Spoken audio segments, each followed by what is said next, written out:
Shalom Rise Generation. Kita bersyukur hari ini kita masih bisa beribadah bersama. Mari kita bangkit berdiri. Kita akan memulai ibadah kita dengan satu kesadaran bahwa pertolongan kita datang dari Tuhan yang menjadikan langit dan bumi, yang dengan setia memelihara ciptaan tangannya. Turunlah atas kita damai sejahtera dan berkat dari Allah Bapa dan Tuhan kita Yesus Kristus. Amin. Silakan duduk dan silakan bersaat teduh. Shalom teman-teman, mari kita mulai ibadah kita dasarkan atas firman Tuhan yang terambil dari 2 Korintus 4 ayat yang ke-6. Sebab Allah yang telah berfirman, dari dalam gelap akan terbit terang. Ia juga yang membuat terangnya bercahaya di dalam hati kita, supaya kita beroleh terang dari pengetahuan tentang kemuliaan Allah yang nampak pada wajah Kristus.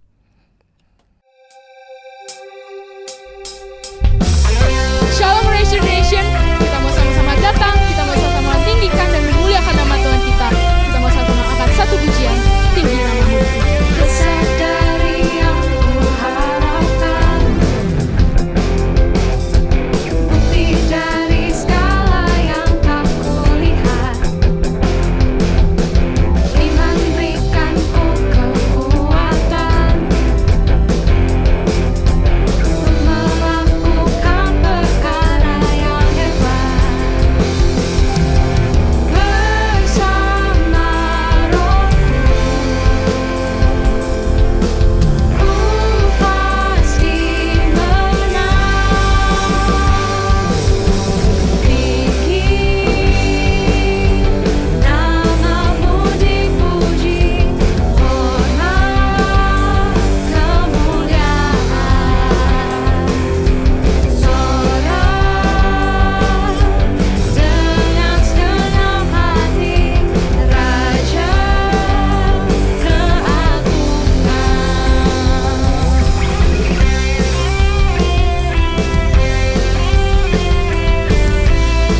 Kita mau sama-sama angkat pujian ini sekalian. Kita akan duduk. takkan biarkan percobaan melebihi batas kekuatanku. Kau yang berikan ku kemuliaan, semakin serupa dengan gambaran-Mu. Bersama Rohku, ku pasti menang. Tinggi nama-Mu dipuji, hormat kemuliaan. Sorak dengan segenap hati, Raja keagungan. Tinggi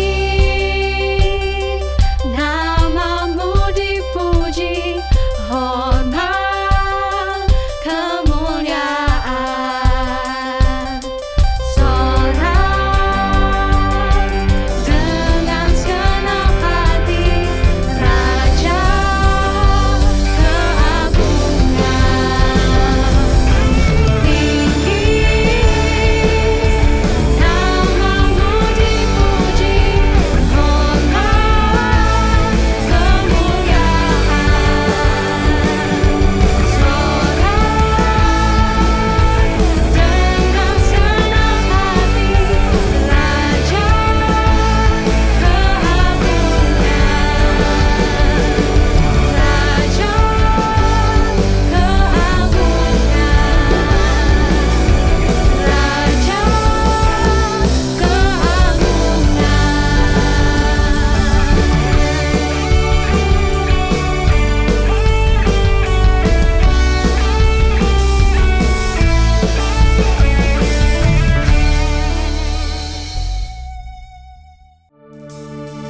Teman-teman, dalam kehidupan setiap kita yakin bahwa Tuhan selalu menyertai kita. Kita mau sama-sama yakinkan bahwa Tuhan menuntun setiap jalan kita. Di setiap langkahku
Teman-teman, ketika kita nonton film atau serial mengenai agent, kita terbiasa dengan beberapa agensi.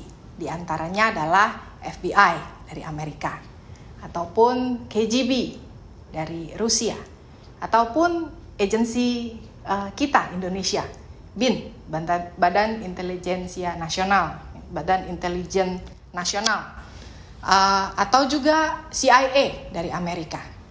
Mereka punya peran dan tanggung jawab penting kepada pemerintahnya. Demikian juga dengan kita. Sadar atau tidak kita sadari, kita pun adalah agent Tuhan di muka bumi ini. Mari sebelum lebih jauh kita mendengarkan firman Tuhan, kita terlebih dahulu berdoa bersama-sama memohon pertolongan Tuhan. Tuhan, Engkau sendiri yang akan menolong setiap kami boleh mendengarkan firman Tuhan dengan pertolongan Tuhan. Tuhan yang membukakan hati kami, pikiran kami, telinga kami. Dan tolong kami supaya kami boleh dapat mengerti apa yang Engkau mau sampaikan kepada setiap kami. Terima kasih Tuhan, dalam nama Tuhan Yesus kami berdoa. Amin. Nah teman-teman, identitas dan tugas kita sebagai agent di dunia ini itu tertulis di Matius 5 ayat 13. Mari kita lihat Matius 5 ayat 13. Kamu adalah garam dunia. Jika garam itu menjadi tawar, dengan apakah ia diasinkan? Tidak ada lagi gunanya selain dibuang dan diinjak orang. Teman-teman, sebagai agent Tuhan di muka bumi ini, kita punya CIA. Saya meminjam istilah ini supaya kita gampang mengingat. Kita punya CIA yang harus kita jalankan sebagai agent Tuhan di muka bumi ini. Apa itu CIA? Kita punya calling, kita punya identity, dan kita punya action. Kita mulai dengan yang pertama, identity. Matius 5 ayat 13a berkata, kamu adalah garam dunia.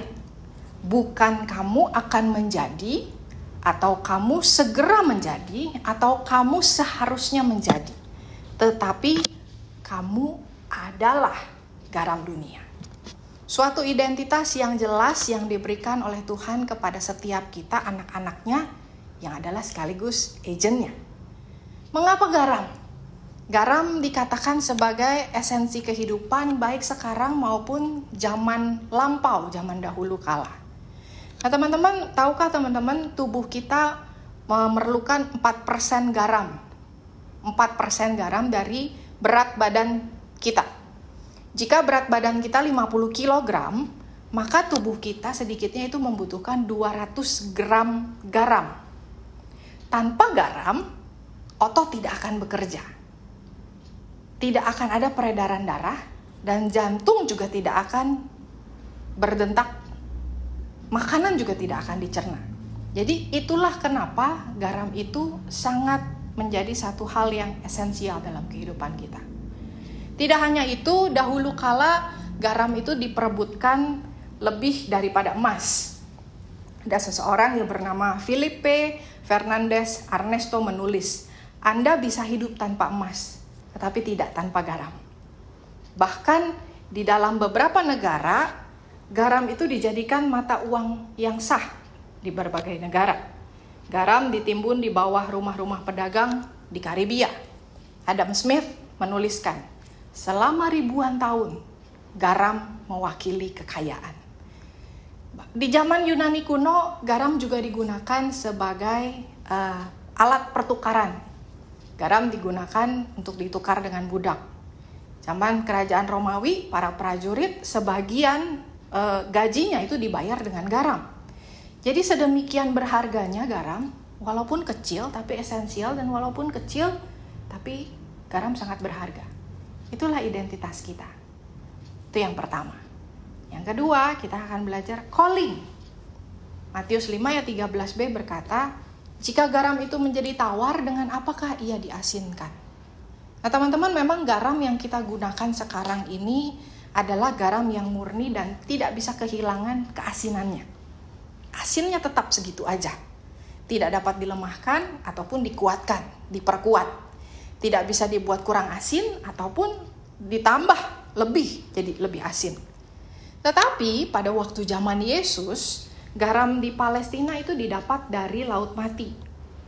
Nah, garam ini bercampur dengan mineral yang lain sehingga garam ini menjadi tidak asin. Disebut garam, namun tidak asin. Kenapa? Karena garam itu tidak murni. Ada partikel lainnya yang ada di dalam garam ini yang menjadikan garam itu tidak asin. Garam yang menjadi tawar tidak bisa lagi dibuat menjadi asin. Nah, yang membuat garam menjadi tidak asin itu adalah karena tercemar atau tercampur dengan mineral yang lain. Nah, memang Yesus sedang berbicara kepada murid-muridnya. Yesus sedang berbicara kepada kita, murid-muridnya. Panggilan menjadi salty, menjadi asin, adalah panggilan untuk memberikan rasa kepada dunia ini. Dengan jelas, Yesus tidak memanggil kita untuk menjadi separatis atau hidup di tempat yang terpencil sendirian, jauh dari dunia. Tidak. Ketika Yesus memanggil kita untuk memberi rasa kepada dunia, itu berarti dia mau kita ada bersama-sama di dalam dunia. Tetapi juga bukan berarti bahwa rasa yang ada di dalam dunia itu bisa juga mencampuri atau mencemari rasa yang seharusnya kita sebarkan. Sebagaimana halnya garam, Yesus memanggil kita untuk memberikan rasa, memberikan pengaruh yang baik, memelihara dan memurnikan dunia ini. Ikan air laut boleh ada di dalam air laut yang asin, tetapi ikan itu tidak menjadi ikan asin. Yesus memanggil kita untuk menjadi agennya di dunia ini, memberikan rasa dan pengaruh kepada dunia. Identitas kita sebagai garam sesuai dengan panggilan atau calling yang Tuhan berikan. Mengapa kita ada di dunia ini? Yaitu untuk memberikan rasa dan pengaruh kepada dunia ini. Yang ketiga, action. Matius 5 ayat 13c. Tidak ada lagi gunanya selain dibuang dan diinjak orang. Nah, teman-teman, dalam budaya Alkitab maupun dunia timur dekat kuno atau ancient Near East gitu ya, Tuhan menetapkan garam itu sebagai bagian yang penting dari persembahan korban. Di Imamat 2 ayat 13 ditulis, dan tiap-tiap persembahanmu yang berupa korban sajian haruslah kau bubuhi garam, janganlah kau lalaikan garam perjanjian Allahmu dari korban sajianmu, beserta segala persembahanmu haruslah kau persembahkan garam. Tuhan berkata, jika mereka melalaikan garam dari persembahan mereka kepada Tuhan, itu adalah persembahan yang tidak dapat diterima. Persembahan menuntut keseluruhan, dan persembahan tidak lengkap tanpa garam. Garam juga dimakan oleh pihak-pihak yang akan melakukan perjanjian di hadapan para saksi sebagai simbol natur kekal dari perjanjian yang disepakati. Alkitab mencatat istilah perjanjian garam untuk perjanjian yang diadakan antara Tuhan Allah dengan umat Israel, antara Tuhan Allah dengan keturunan Daud. Bahkan dibilang bila seseorang memakan garam orang lain, yaitu makan bersamanya, itu berarti dia berada di bawah perlindungan dan pemeliharaan orang tersebut. Tindakan makan garam atau makan bersama bisa diartikan sebagai persahabatan. Selain itu, garam juga melambangkan penyucian. Ketika penduduk Yeriko mendatangi Nabi Elisa dan melaporkan bahwa air di kota itu tidak baik serta mengakibatkan keguguran bayi, Elisa menaburkan garam, sehingga dikatakan di 2 Raja-Raja 2 ayat 19-22, demikianlah air itu menjadi sehat sampai hari ini sesuai dengan firman yang telah disampaikan Elisa. Karena garam, air itu menjadi sehat. Juga ketika seorang bayi baru lahir, ada juga tindakan yang berhubungan dengan garam yang dikenakan pada bayi itu, yaitu menggosok bayi yang baru lahir itu dengan garam. Tindakan menggosok bayi yang baru lahir itu dipahami sebagai pembersihan atau tindakan medis yang bertujuan untuk membersihkan dan menguatkan kulit bayi. Itu fungsi-fungsi dan action garam pada zaman dahulu kala. Gimana dengan zaman sekarang? Di masa sekarang kegunaan garam juga banyak. Yang pertama, garam kita pakai sebagai penyedap. Siapa yang mau makan tanpa garam?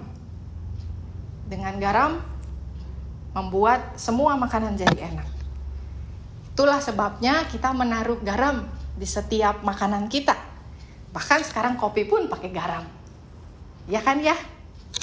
Popcorn, potato chip, itu dan semua banyak makanan lainnya yang kita bisa sebutkan, kalau nggak pakai garam itu rasanya cemplang.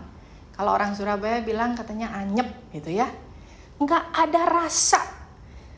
Tanpa rasa, makanan yang terlihat seenak apapun, kalau tanpa garam itu jadi nggak enak. Yang kedua, fungsi garam, kegunaan garam adalah garam dipakai sebagai pengawet. Teman-teman, garam mencegah makanan dari pembusukan atau kerusakan. Sebelum zaman ada kulkas, zaman dahulu, atau adanya makanan kaleng gitu ya, untuk membuat makanan lebih awet adalah dengan diasinkan. Contohnya ikan asin, cumi asin, bacon, itu semua lebih awet. Itulah fungsinya garam. Yang ketiga, garam juga dipakai sebagai pengobatan. Obat kumur terbaik untuk sakit tenggorokan adalah air garam biasa. Bukan cuma untuk sakit tenggorokan, tetapi air garam ini juga bisa untuk sakit gigi. Saya ingat waktu saya sakit gigi, saya nggak sempet ke dokter, belum bisa ke dokter. Mama saya bilang, kumur pakai air garam. Itulah kegunaannya. Bukan cuma untuk sakit gigi, tapi juga untuk sengatan lebah, pembersihan luka. Bahkan waktu awal-awal pandemi kita COVID, ada juga yang orang yang menganjurkan kita menggunakan terapi garam untuk pencegahan COVID. Jadi kumur dengan air garam sampai ke tenggorokan itu juga ya. Lalu infus dan juga salin. Ini dipergunakan untuk pembersihan luka dan juga untuk menambahkan mineral. Orang-orang yang sudah lanjut usia biasanya perlu mineral ini, perlu garam. Karena kalau tidak mereka itu lemas dan perlu diinfus. Semua kegunaan ini hanya akan terjadi jika garam itu tidak kehilangan keasinannya.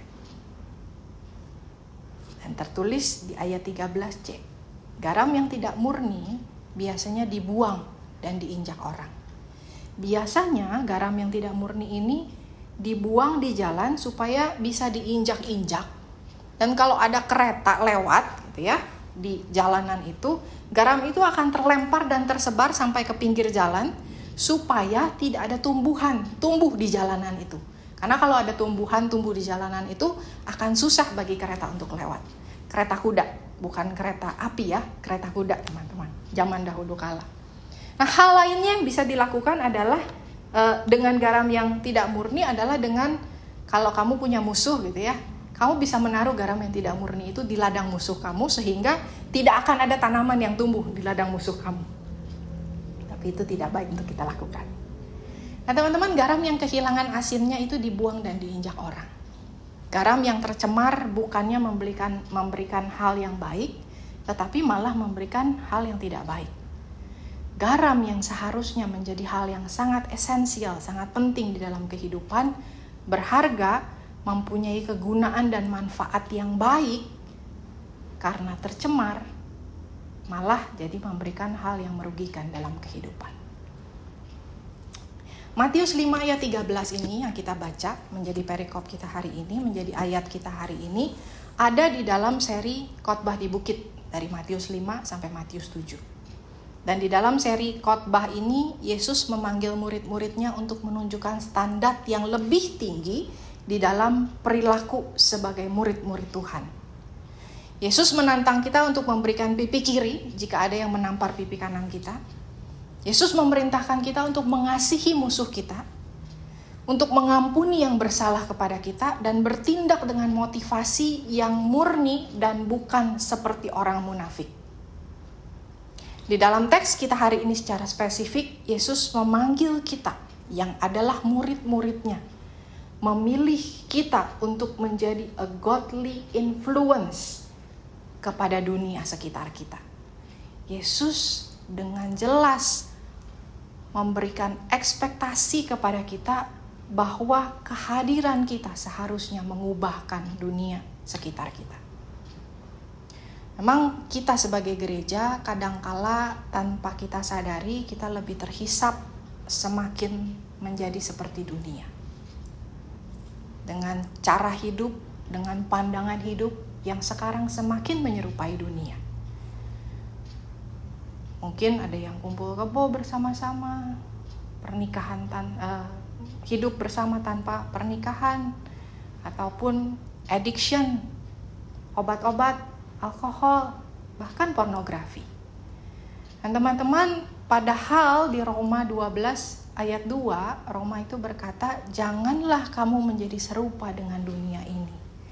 Jangan be conformed into this world. Jangan mau dicetak dengan cetakan dunia ini. Yang seharusnya kitalah yang membawa perubahan kepada dunia, tetapi malah kita diubah oleh dunia. Atau sisi lainnya, gereja semakin memisahkan diri dari dunia. Gereja ada di dalam dunia, tetapi bukan untuk dunia, bukan untuk merubah dunia. Gereja hidup sendiri saja sebagai gereja dan tidak peduli dengan dunia. Either way, sebagai gereja, we stop salting the world. Kita stop memberi pengaruh kepada dunia ini. Kamu adalah garam dunia, kata Yesus. Sama seperti garam mempunyai esensi yang sangat vital di dalam kehidupan secara fisik, demikian juga kita, orang-orang percaya, murid-muridnya, kita yang adalah gereja mempunyai tugas secara kolektif, secara bersama-sama untuk memberikan rasa spiritual dan pengaruh kepada dunia yang desperately membutuhkan Tuhan dan membutuhkan kabar baik keselamatan di dalam Kristus Yesus. Sebagai garam, seharusnya kita memberikan rasa sedap dengan kehadiran kita. Seperti kehadiran garam akan membuat French fries terasa lebih enak, demikian kehadiran kita seharusnya memberikan rasa kepada hambarnya dunia. Garam yang diberikan secukupnya akan memperkuat cita rasa makanan dan akan membuat makanan lebih enak. Apakah iman kita? Apakah hidup kita membawa rasa sedap di dalam kehidupan orang lain? Kita mencegah pembusukan dan kerusakan dunia ini dengan konsep kekristenan yang kita hidupi. Christian value dan Christian worldview yang kita percaya dengan kebenaran firman Tuhan, yang kita percaya sebagai kebenaran yang absolut, yang tertinggi, yang menghadirkan lebih banyak lagi orang benar yang akan menaikkan derajat bangsa. Satu orang benar di dalam kelompok akan menahan percakapan jahat seperti gosip. Apakah itu fungsi kita? Kita memberikan pengobatan kepada dunia yang terluka dengan menghadirkan Kristus yang besar kasih-Nya. Jiwa-jiwa bisa diselamatkan, rumah-rumah diselamatkan dari bencana, yang patah hati diperbaiki, heal the world dengan kasih Kristus. Jadi Tuhan ingin kita membawa cita rasa sedap, kita menjadi pengawet, mencegah kebusukan, dan mengobati dunia ini. Kita membawa pengaruh yang positif, yang baik, yang bisa dirasakan oleh sekitar kita melalui perkataan dan tindakan kita. Nah, teman-teman, Paulus menulis kepada jemaat di Kolose, hiduplah dengan penuh hikmat terhadap orang-orang luar. Pergunakanlah waktu yang ada. Hendaklah kata-katamu senantiasa penuh kasih, jangan hambar, sehingga kamu tahu bagaimana kamu harus memberi jawab kepada setiap orang. Ini tertulis di Kolose 4 ayat 5-6. Bahasa Inggrisnya lebih jelas teman-teman di ayat 6. Let your conversation be always full of grace, seasoned with salt, so that you may know how to answer everyone. Ketika Paulus menulis surat ini kepada jemaat di Kolose, dia ingin supaya jemaat di Kolose membawa cita rasa yang sedap, membawa pengaruh yang baik, menjadi pengawet, mencegah kebusukan, mengobati dunia ini dengan perkataan dan tindakan orang-orang Kristen. Itu juga yang diminta dari kita. Hidup kita penuh hikmat, perkataan kita senantiasa penuh kasih. Jangan hambar, season with salt.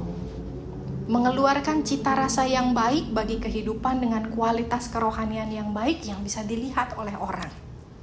Jangan sampai kita kehilangan rasa kita. Jangan sampai kita hanya menjadi orang Kristen yang nominal. Orang Kristen yang hanya nama saja orang Kristen, tetapi tidak melakukan apapun. Tidak akan berguna bagi siapapun. Kita harus tetap menjaga keasinan kita. Teman-teman punya CG kan ya? Tetap menjaga keasinan kita di CG kita, di komunitas kita, di kelompok remaja kita, di lokasi kita masing-masing. Dengan doa dan dengan kesetiaan. Mengapa dengan doa dan dengan kesetiaan? Dengan doa karena kita tidak akan dapat menjalankannya sendirian. Garam memang kecil, tapi tidak satuan. Garam itu datang sebagai satu kesatuan. Dia nggak berdiri sendiri-sendiri. Kalau dimasukkan ke dalam makanan, kamu nggak mungkin masukin satu biji garam gitu kan ya, enggak. Sejumput, satu sendok, itu di dalam satu kesatuan, tidak sendirian. Kita berdoa, memohon pertolongan Tuhan karena kita tidak dapat menjalankannya sendirian. Dan kita tidak dapat menjalankannya benar-benar sendirian, kita butuh teman-teman yang lain. Dan dengan kesetiaan, menjalankan action kita sebagai sesuai dengan identity dan calling kita, yang adalah garam dunia. Ini yang diminta. Kita adalah garam dunia.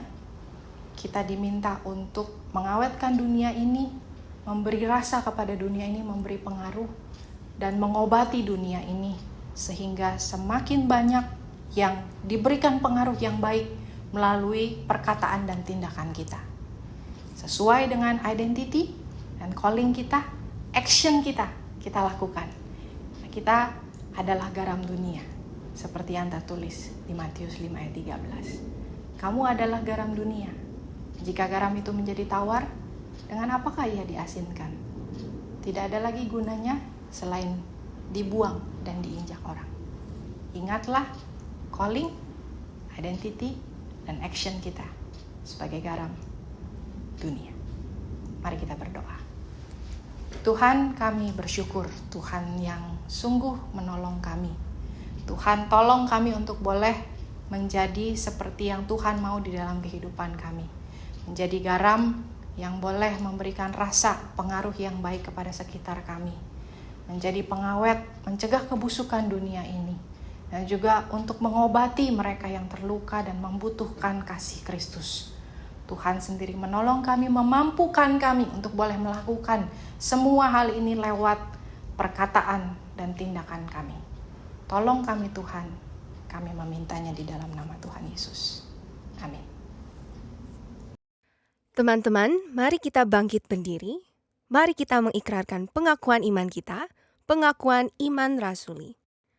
Aku percaya kepada Allah, Bapa yang Maha Kuasa, Khalik langit dan bumi, dan kepada Yesus Kristus, anaknya yang tunggal Tuhan kita, yang dikandung daripada Roh Kudus, lahir dari anak darah Maria, yang menderita sengsara di bawah pemerintahan Pontius Pilatus, disalibkan, mati, dan dikuburkan, turun ke dalam kerajaan maut, pada hari yang ketiga bangkit pula dari antara orang mati, naik ke surga, duduk di sebelah kanan Allah, Bapa yang Maha Kuasa, dan dari sana ia akan datang untuk menghakimi orang yang hidup dan yang mati.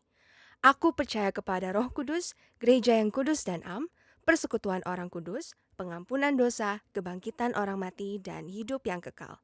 Amin. Silahkan duduk. Mari kita memberikan yang terbaik melalui persembahan kita minggu ini. Teman-teman bisa memberikan persembahan melalui QR Code yang tertera pada layar teman-teman.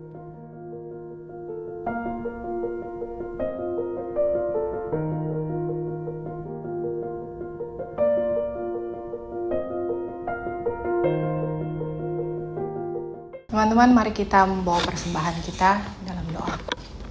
Tuhan, kami membawa persembahan kami yang kami tahu ini asalnya daripada-Mu saja. Tuhan memberikan kepada kami hati yang penuh dengan ucapan syukur ketika kami memberikan persembahan kami. Dan Tuhan yang akan memberkati persembahan ini boleh dipergunakan untuk perluasan kerajaan Tuhan. Terima kasih Tuhan. Teman-teman remaja, mari kita bangkit berdiri dan kita akan menerima berkat dari Tuhan. Kami menasehati kamu saudara-saudara, tegurlah mereka yang hidup dengan tidak tertib. Hiburlah mereka yang tawar hati, belalah mereka yang lemah, sabarlah terhadap semua orang. Perhatikanlah supaya jangan ada orang yang membalas jahat dengan jahat, tetapi usahakanlah senantiasa yang baik terhadap kamu masing-masing dan terhadap semua orang. Itulah panggilan kita sebagai garam dunia. Kasih karunia Yesus Kristus Tuhan kita menyertai kita sekalian. Amin.